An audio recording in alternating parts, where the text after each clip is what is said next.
My name is Tony Stark, genius, billionaire, playboy. These labels define my life as the leader of Stark Industries. I built the company into a top-tier global weapons empire. To others, I seemed to have it all until an explosion in Afghanistan shattered my arrogance. That day, I had just demonstrated the latest Jericho missile. On the way back, our convoy was attacked. When I saw a missile emblazoned with the Stark logo detonate beside me, shrapnel instantly pierced me, the searing pain in my chest knocked me unconscious. When I woke up again, I was in a dim cave. A crude electromagnet was attached to my chest, and beside me was the captured Dr. Yinsen. He told me the device was keeping the shrapnel from piercing my heart. But the 10 rings, who had kidnapped us, were forcing me to build a missile. Dr. Yinsen and I pretended to comply, but secretly used scrap materials to build a mini-arc reactor.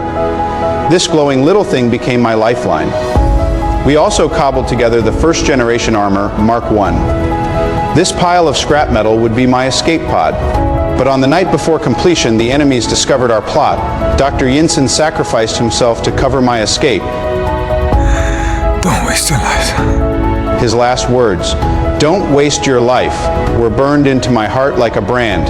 I piloted the Mark I out of the cage. The armor was destroyed in the explosion, but I escaped with a newfound awareness.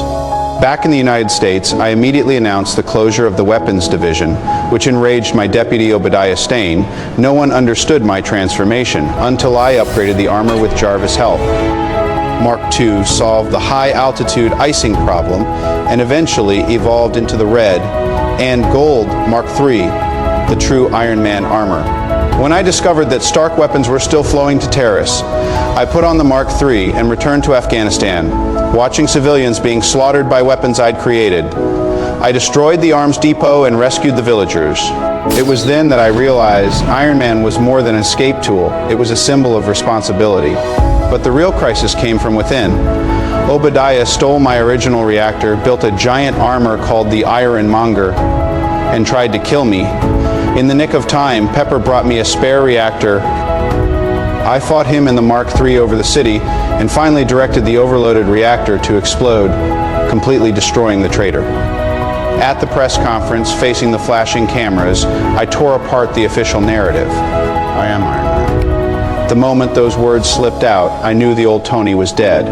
The arms dealer who only knew how to create destruction is gone, replaced by an ironclad hero who uses technology to safeguard lives. This is not an end, but the beginning of my new life.